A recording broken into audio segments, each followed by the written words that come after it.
The Panthers look to continue their dominance against the Eagles, having not lost to the Eagles here in Atlanta since 1992. I'm Anfernee Patterson here at Georgia State Stadium, where the baseball team will be preparing for their road matchup at East Tennessee State University.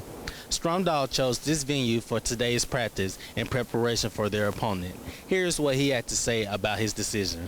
You guys just repeated. Everybody counted you guys out. What does it feel like to be a back-to-back state champion?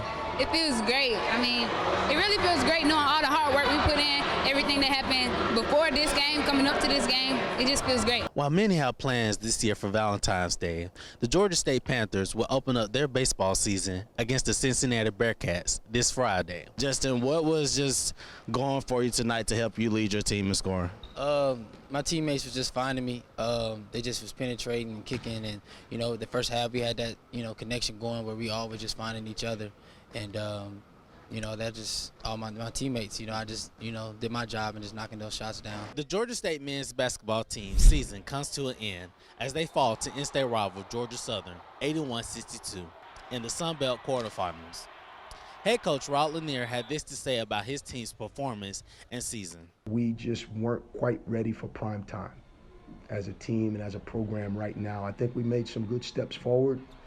It was a great learning experience for me in a lot of ways. It was 14 years between timeouts for me. And I'm just so excited about the staff that we've put together and the future that we have. And we learned another good lesson today. It was the last game for fifth-year senior Damon Wilson. Here's what head coach Rod Lanier had to say about Wilson as a player and as a person. I told Dame I love him and that I appreciate him.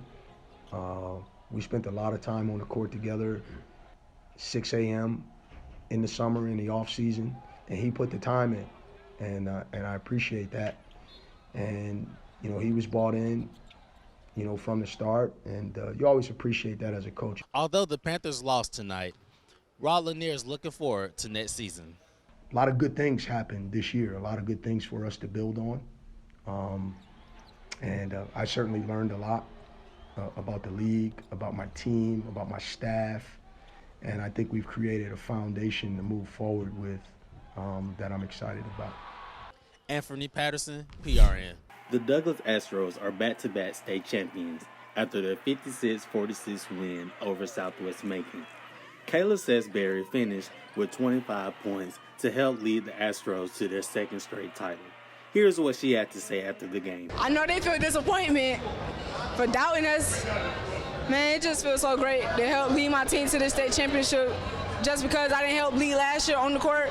And it feels so good to put in a strong role on the court and know that I actually really helped this time. For Astros head coach Alana Allen, she was humble but excited for her second straight title. God is truly, truly awesome. He's so great, man, and we just remain faithful, you know what I'm saying? And the girls remain faithful to the program, faithful to where our goal was from the beginning. We had a lot of people that doubted us all season, you know what I'm saying? But we use that as motivation, I was like, we ranked number one, but they predicted us to lose. But that's fine. We use that as motivation every single time. Junior guard Ashanti Weems was vital in this year's run to the state title. Here's what she had to say about winning her second state championship. It feels great. I mean, it really feels great knowing all the hard work we put in, everything that happened before this game, coming up to this game. It just feels great.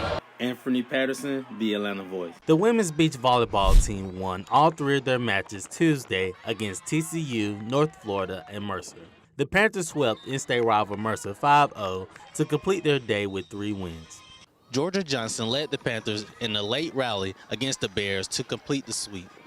Here's what she had to say about her performance and the team performance overall. They were hitting the perimeter almost every single attack that they had, so they were really putting pressure on our defense. But luckily we took them to a third and were able to pull it out just with tougher serving in the third set. For head coach Beth Van Fleet, she is excited about the team's performance and wins, but specifically against Mercer. It's always great to play the in-state rivalry, especially with Mercer. They get better and better every year, and they continue to challenge us, and we hope that we're challenging them as well. It's great because so many of the athletes on both of those teams are local, so we have a lot of friends and families that always make it out for these matches. I'm super proud of how we played. I think we played to our standard. We have some room to grow still, but it was really neat to see that rivalry and also the camaraderie between the two teams. Anfernee Patterson, PRN. While many people have plans this Valentine's Day, the Georgia State baseball team will face off with the Cincinnati Bearcats in their season opener Friday. For first-year head coach Brad Stromdahl, he is confident in his team's ability to perform at a high level. I think that we're ready to go. We've been practicing all fall, and then we got into the spring, and we've had 3 really good weeks of practice, and I think that we're ready to go out there and face some competition. We're kind of sick of playing each other and seeing familiar faces, and we need to get out there and see what the other competition's like and make some mistakes and kind of learn from them and grow this weekend and try to get better each and every outing. While Stromdahl is excited for the season opener, he knows the challenges the Bearcats can bring to this Panthers team. They are a formidable opponent for sure. We're going to face a lefty that's pretty good, and he'll be probably a top 5, top 7 round draft pick from the left side. He's 93, 95, and it's going to give us a good test right away to see where we're at. But they're really well coached. They're very well disciplined. They have a rich tradition up there in Cincinnati, and I think they're going to be a really tough opponent. Even though the Panthers face a tough opponent, they have some great players that can help them win. Our Friday night guy is going to be Seth Clark, so he's going to go out there. He's a lefty as well. I think that he's tremendous. He's earned a spot to pitch our opening day. Not one singular thing that I'm looking for. I'm just really looking and excited for the guys, and I'm ready to get out here and play.